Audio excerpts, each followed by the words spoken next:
CP. Are you serious? He's gone! 40, 30, Portis all the way! Touchdown Redskins, 64 yards! 26 minutes. He's pretty sharp. He'll coach you up on the Miami guys and everything else. He's kind of fun to be around. Got an opinion too. I've been blessed to have the opportunity to go out and be myself and say the things that I say. And for the outside world, they can deal with it how they deal with it. 26 minutes with Clinton Portis. CP. Teach him something. Welcome to 26 Minutes. I'm CP, joined by my lovely co-host, as always, Monica McNutt. Dependable, reliable. Hey, thank you. Thank you. This is episode 54. Monica is excited, but we're coming off a loss to the Bears. I don't know why Monica comes in here with this fresh energy and this good spirit. She's just glowing like glitzy about something. But we're going to get into it, Monica. First, tell us why you're so excited. I think you live to die another day, as the saying goes. Last night was tough, and I'm not going to lie. I turned the game off and decided to catch up on power in the fourth quarter. But the one thing I do really appreciate super sincerely are the clips that we saw coming out of the locker room, particularly from guys like Jonathan Allen, right? It's one thing to understand we have some challenges as a unit that need to be addressed, but I think making declarative statements and not dancing around the issue is important in order to navigate this space and improve. So for me, I would agree, and I hadn't heard the comments, and then I heard the edited version when I really wanted to hear the fiery version, because that's when you see the passion in someone's voice. And I was listening to radio this morning, and people were calling in like, he's cursing, but in the same token, there was like highlighting Dwayne Haskins not communicating with Case on the sideline and saying, well, he's on the sideline smiling. We're losing 28-0. I'm not in the game. And I shouldn't be over here frowning because I don't have an effect on the game. So for me and my morale, which myself and Cooley discussed, I think it was a great conversation with me and Cooley about Dwayne Haskins and when we possibly should have him on board. So you all need to check that out. I'm this jealous podcast right now, right? or on Cooley Podcast or Redskins Roundup. I'm super jealous. So you get to have this conversation with Cooley, and I don't get a snippet of what it I can have was? this conversation with you, but I know you're going to listen to all the I platforms. do, because I support you. So, but it was great conversation, actually. And for Haskins, understanding waiting your turn. Like everyone wanted to see Dwayne Haskins. You're down 28-0, and people are like, put Haskins in, put Haskins in. If I'm Haskins, I just twist my ankle on the sideline. Don't put me in. No, you got this man out here running crazy off the edge, is going unblocked. No one is assigned to him, and you want me to get involved in that? No. Put me in when it's suitable for the both of us. Don't set me up for failure. Absolutely. So in what I'm thinking when everyone is saying put Haskins in, so he could throw an interception, so he can get a Crushed by Khalil strip Mack. sack. Yeah. So when you don't have an answer for this defense, I'm not risking it. And people, so many people not going to understand the protection of why I'm saying protect Haskins from himself and this fan base. You're protecting him from himself because anyone with that kind of talent, with that kind of excitement and buildup will come on feeling like I can do this. For sure. As your only right. That's your competitive spirit. That's your nature. You should come on feeling that way. But in reality, when you look at the roster, when you look at our positioning, it's no real upside to putting him on. And Cooley said, you know what? The experience. And that, he gets an opportunity to get experience. My thing is, there could possibly be an explosion at the park.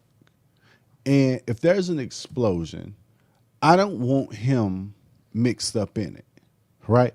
Because if you put Dwayne Haskins on the field and he doesn't deliver W's, no matter what his play is, if he doesn't deliver W's, At the end of the season, in draft time, guess what the conversation is? Let's draft Tua. Let's draft Tua. And instead of putting your organization in that position, because right now, along with 5 other teams that have a shot at Tua because they haven't won a game, which we're going to get into, don't be in that conversation. You see what I'm saying? Like the best thing you could do is avoid that conversation. And for Haskins, the talent, because I can't put these losses on Case, right? He didn't play good Stunk Monday a little night. bit last night. He did. He did. But at the same time, the first 2 weeks, we gave Case praise, which didn't go highlighted because they didn't win. Yes, right? He had been very... I also, last night, everybody knows the Bears defense is Super Bowl potential player. Everyone knows Khalil Mack is one of the best defenders in the league. We didn't block him. And we talked about this episode 52 and 53. If you give Case a chance, you'll see what happens.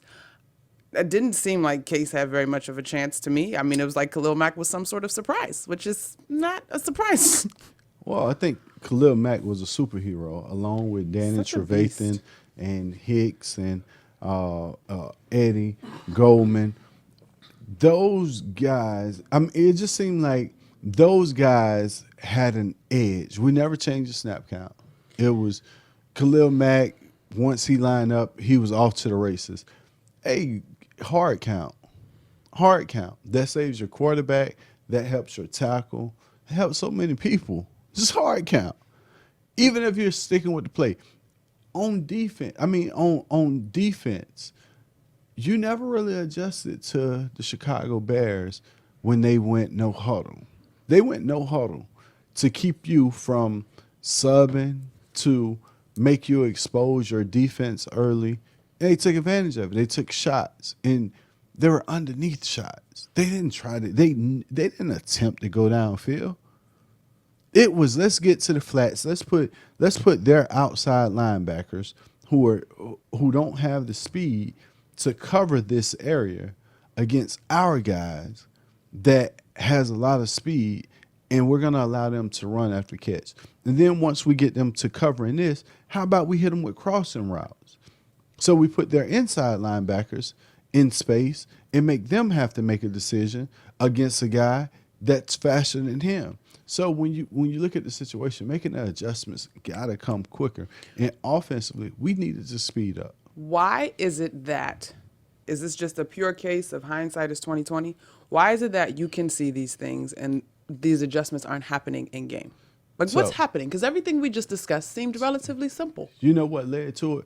What did Cam Newton say? Hindsight is 40/40. I got 40/40 vision. All right, so I seen into this. Cam Newton said hindsight is 40/40 instead of 20/20. So I guess I got 40/40 Okay, vision. so let's talk about this then, because our favorite part of this season so far has been one Terry McLaurin, whether it was him guesting on our podcast or his production on the field. And I'm not saying that this from the sideline there should ever be any resignation, but if we are worried about the youth movement and we are focusing our attention there, why is Terry not constantly being fed as our best offensive option at this point? Because you don't highlight. Our offense isn't designed to force feed any one player. As you've seen over the years, you go back to thinking Deshaun Jackson. Why didn't you at least give Deshaun Jackson 5 deep balls in this offense? Because you had Pierre Garçon underneath. So why didn't you take these shots? Then all of a sudden you look at Paul Richardson. Paul Richardson was a big play receiver in Seattle. He was a guy to get downfield, you throw the ball up, allow him to use his athletic ability. Why don't you use these guys to the best of their ability? That's the question for so many of these guys. AP became a future Hall of Famer because of a certain run, which was power. Why not incorporate that? If I have this guy, I'm going to incorporate this run because I know he's good at it. This is what he's proven to me. If I have Paul Richardson, hey, you know what? Paul Richardson is known for running deep balls. I'm going to incorporate that into my offense. If I have Terry McLaurin, who's showing he can do everything, I'm going to quick screen him. I'm going to get him in space. I'm going to feed this guy because up to this point, he's shown me he's the guy that has that glow. He's my show enough, right? He has Yes. that glow about himself. Everything he does is the song comes on. It's show enough. He's glowing because his run after catch, his big playability, his catch and radius, just everything he's attempting to do. I'm gonna feed this guy. It's so many questions that you say. All of these players, you can think of players and you can highlight what they're good at.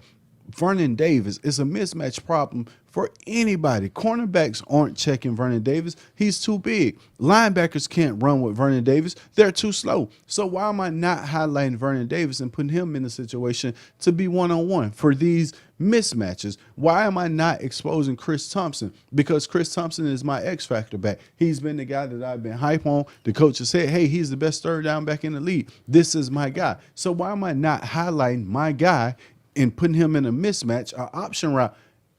Hey, it's simple math. I love how you flipped my why to you back to me. This is what becomes my assessment then just from being around sports. We have a situation where the staff is about a system as opposed to its personnel. The decisions are being made based on a system as opposed to their personnel. Well, I think as we highlight and get into segment 2, we're going to discuss that a lot because everyone believes it's about system instead of personnel. And the ones who's figured out it's personnel are at an advantage. When we go through our segment 2 on 26 minutes, when we return, we're going to highlight that. You're a real TV professional or whatever. Hey there, guys. It is Monica and Clinton Portis of 26 Minutes. Say what's up, CP. Hello. All right. One of our favorite things to do is play games from the Virginia Lottery, and they just introduced a brand new game. It's called Print and Play Rolling Jackpot. It's a Virginia-only instant win game, and it has a starting jackpot of 50 grand. The jackpot increases with each ticket sold until the whole jackpot is won. There are no pay slips to fill out, no waiting for a drawing. Just purchase, play, and check to see if you won. It is so easy.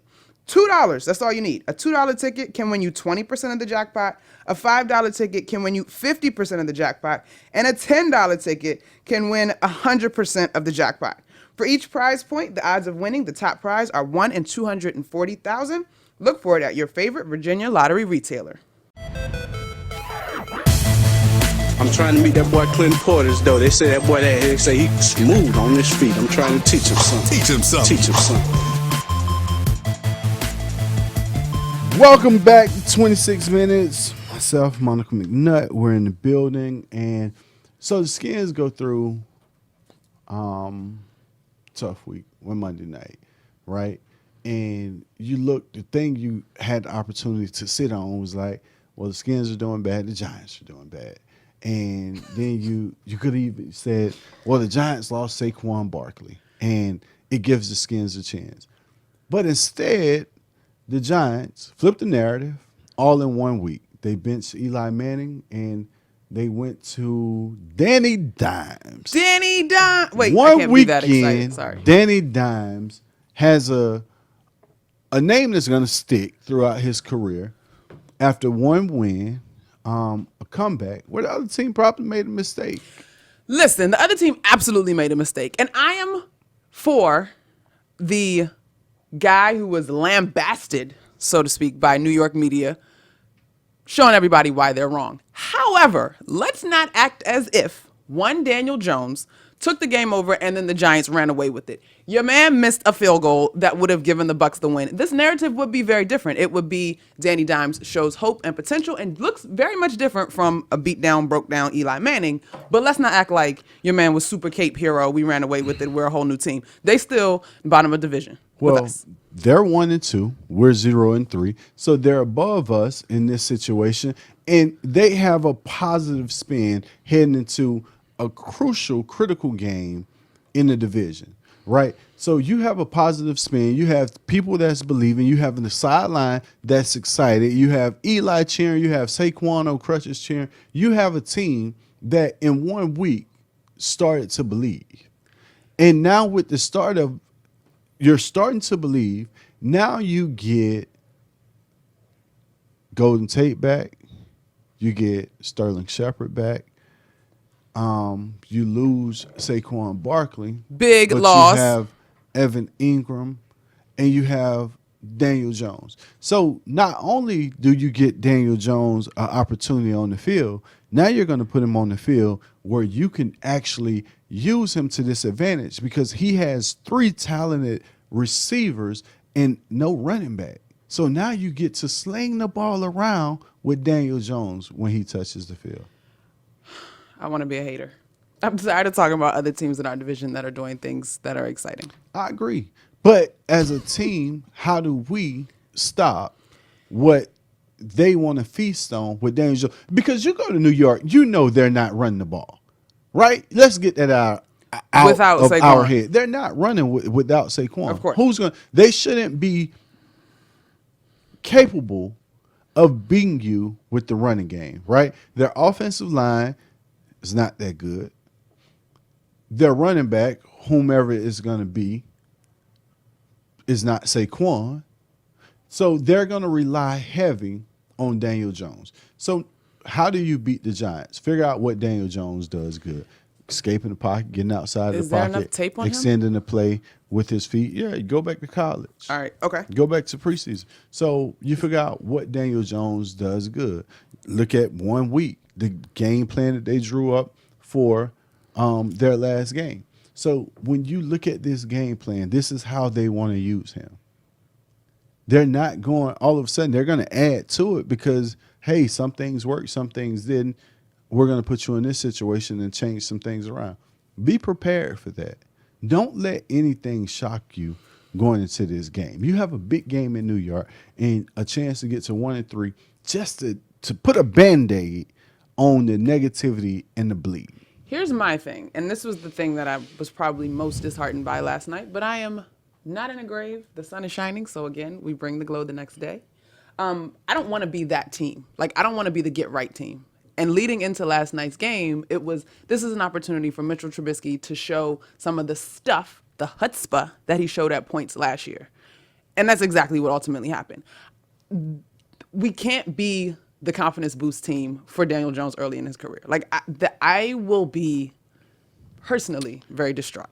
So Cooley made a point, right? We were having a discussion, and Cooley made a point looking at the schedule and how you normally look at the schedule and you highlight teams that you're looking forward to playing. Are you saying we're going to get a W right here, right? So some of the teams that you circled, the Buffalo Bills and the New York Jets and the New York Giants, right? You're circling these games like, oh, yeah, I'm going to have an opportunity to get off.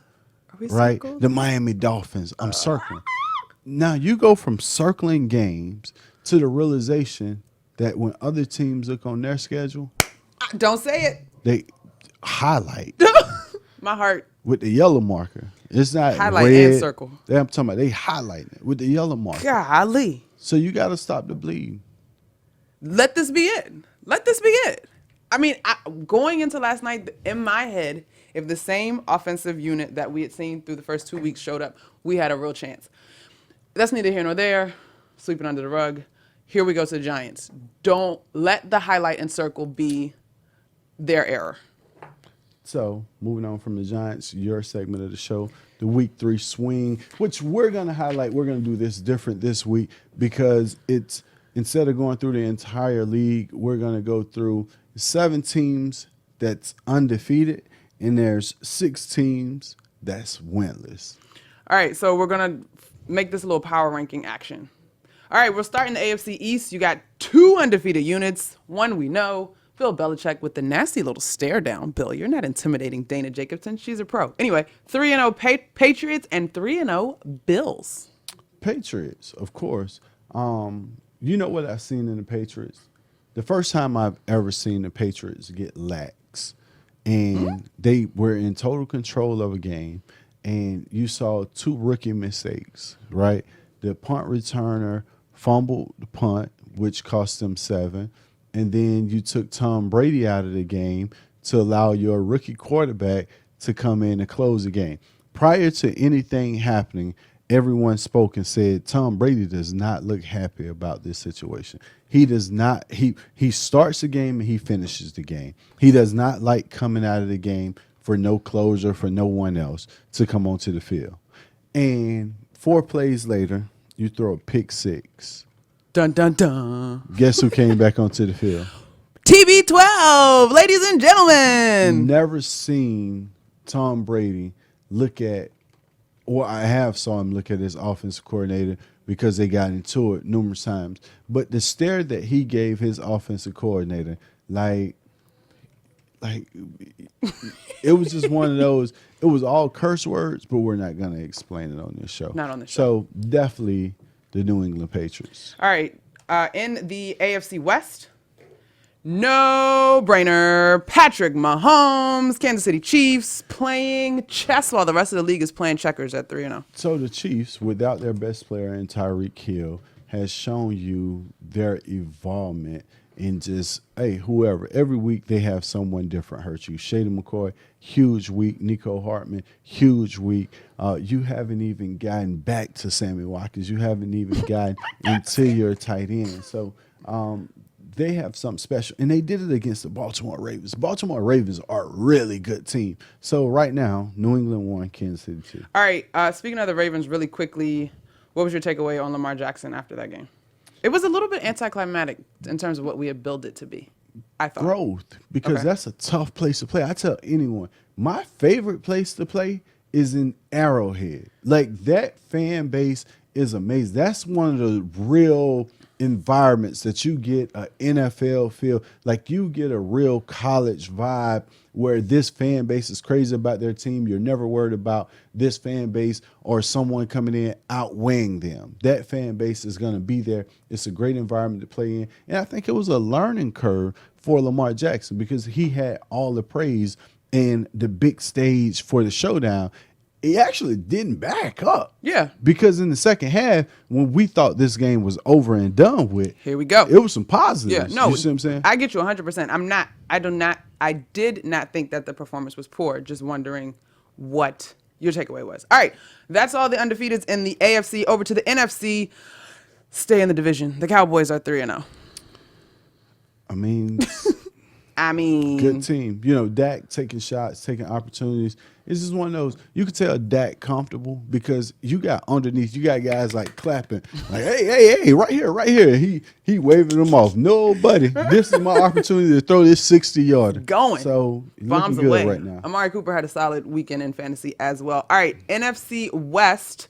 Sean McVay. You know, the former assistants on this staff that are now head coaches are combined 9-0. Anyway, just drop that there. The Rams are 3-0. The 49ers, Kyle Shanahan, are also 3-0. What about the Green Bay Packers? Green Bay Packers are also 3-0. That's the NFC North, as you know. I was hopping divisions, but fine. Jump all three in there. Go for it. Well, you got them all. And now that you've addressed that, guess what? What's that? Addressed the Bills. The Bills. Not the football team. The bills that we have to pay. Coke. Helping people improve their lives is what should drive business. That's what the belief is at Koch Industries, which employs more than 65,000 people across America. The team at Koch works together to meet the world's changing needs in transportation, medical care, water filtration, household goods, energy-efficient building products, and everyday technologies, all while consuming fewer resources. See the innovations firsthand at kochindustries.com. Welcome back to 26 Minutes. What you didn't see. What you didn't do. You didn't rank the undefeateds. Patriots are 1. Oh, yeah. You're supposed to rank them. So in ranking the undefeated, so you got Patriots 1, Kansas City 2. Buffalo has a really good defense. I remember you putting Buffalo at 3? All, okay, go ahead. No, listen. I remember telling you all, having this conversation about me drafting Buffalo defense in Max Scherzer's draft. I drafted Buffalo's defense early. And everyone was looking at me like, are you crazy? Like, Buffalo defense, Buffalo 3-0. I like how you dropped Max's But name. I'm not putting them at third. So I would go Ravens. Rams. I would go no. Patriots, Chiefs. Mm-hmm. Rams, right. Cowboys, Ooh. Bills, ooh, then 49ers, right? 49ers, yeah. 1, 2, 3, 4, 5, 6. 1, 2, 3, 4, 5, 6. No, we missing one. It's 7 undefeated. Packers. Where the Packers? Packers. They would be last. All right, so below. Although they have the threat in Aaron Rodgers, this is the excitement about the 49ers. The 49ers can put up points, which we all know. Kyle Shanahan is going to figure out a way to put points up. Their defense is playing really good. Their defense is playing really good. They have probably their entire line is top 5 picks. So that's a huge reason to their success. But it's some teams doing something special. Oh, boy. Week 3? It's early, though. We could turn it around. Well, going into week 4, we could turn it around. These teams could fall apart. It's early. So it's 6 teams that need to turn it around. Big time. And they are us, winless squads. Us, Denver, Miami, Pittsburgh, Cincinnati, the Jets, and the Cardinals have a tie. So the Cardinals are 0-2-1. You don't want to be in this position. Like, it's some teams, like one team out of this pile right now is going to figure out. Most likely to figure it out. Which one? Give me the list again. Washington, Denver, Miami, Pittsburgh, Cincinnati, New York Jets, Cardinals with a tie. I say Cardinals. I was going to say Denver. I don't, because they got Joe Flacco at quarterback, and I'm not sure what he's going to give you. There's a lot. That defense isn't the same. You know, Fangio, everyone was talking about Fangio leaving the Bears and how their defense kind of took a step back. He goes to Denver, and I don't think that defense has really bought in. Mm-hmm. You know, he's the head coach instead of the D coordinator. So that defense is not the same. So I would say the Cardinals, because you got a coach that's going to keep taking shots. You don't have a lot of change coming with the Cardinals, and at some point, they're going to figure it out. It's just going to stick. Of that list, the Jets are coming up on a bye week. They get a chance to. Much needed bye week. Yeah. Hopefully their quarterback recovers. The fantasy football season is right around the corner. And this season, there are more ways to win than ever, because FanDuel has more ways to win cash prizes and once-in-a-lifetime experiences during every single game, every single week. Never played FanDuel fantasy football before? Great, because new users get a $5 bonus with their first deposit. Sign up for the FanDuel now and get $20 in total bonus. Just make your first deposit to get started, and you'll get an extra $5 in site credit every week for 4 weeks. Go to FanDuel.com or download the FanDuel app. Redskins defensive lineman number 93, Jonathan Allen, hates to lose. So he's teaming up with Papa John's and you to help donate to Sasha Bruce Youth Work, helping homeless children in our region every day. Team 93 needs you to make it a winning day for your family and these special children. You'll get a large 2-topping pizza and an order of wings for just $20. And Papa John's will donate 93 cents to Sasha Bruce Youth Work for every single order. Play to eat, play to give, but play to win, because nobody wants to lose. So the Performance Player of the Week presented by Bed Gear, the official mattress and pillow partner of the Washington Redskins. You already know.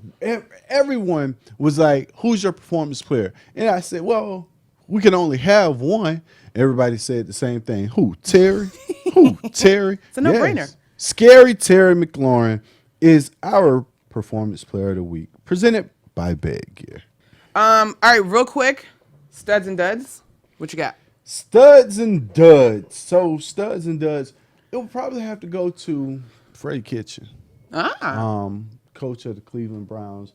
Just the awareness, you know. You make a call when you got Nick Chubb in your backfield, and you got OBJ, you got Landry, you got all of these toys, and your situational calls makes no sense, because you throw, and then you get to 4th and 9 and you call a draw that costs you the game. And then you come out and say there's no chance. This is what he comes out and he says there's no chance that being a head coach is interfering with my play calling. You're not in tune to what's going on, my man. So Freddie Kitchen as my If it had worked, he'd have been so innovative and creative and Baker and woo. All right, high risk, high reward. He was so John Madden with the joystick in your hand. Well, I'll take a stud since you did a dud. Got to go with my guy, Mike Evans. Although Matt Gay was really close to being my dud for missing the field goal that would have gave the Buccaneers a win and kept the Giants winless. But Mike Evans, have a day, sir. What do you have, 3 touchdowns, 100-something crazy yards? I don't even have it in front of me, but he was crushing in fantasy. So our other mentioned fantasy fail. In fantasy fail, I'm going to highlight Todd Gurley. Something has to be going on. The LA Rams, 4.3 points this week. It just doesn't seem like he's been involved in their game plan a lot. So maybe it's something going on that we don't know about, because Todd Gurley doesn't seem like he's making an issue out of it, although they're winning. And when you're winning, it's not as big as you assume it is. But my fantasy fail, Todd Gurley, 4.3. You were like a top 5 pick. Need more out of you. I'm staying in that same boat. I'm going Le'Veon Bell. I know that your line is different. You're with a different team, but don't promise me that you're going to crush it in the offseason and then not crush it. You played the Patriots and you're playing with your care. third string back. Maybe you don't care, but that's it for episode 54. Join us next time on 26 Minutes. For Monica McNutt, I'm Clinton Portis. Peace out.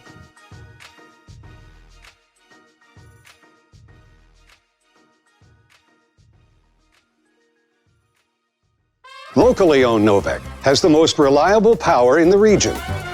And we all know how important being reliable is. Especially with my electricity. Novec provides electricity from multiple renewable sources. Yeah!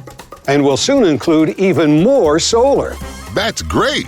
And Novec offers convenient 24/7 online services. I can pay my bill anytime, anywhere.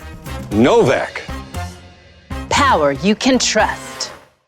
If you have atrial fibrillation, you know it can be difficult to treat successfully. And Nova Heart and Vascular Institute in Fairfax is a leader in AFib treatment using specialized technology and expertise.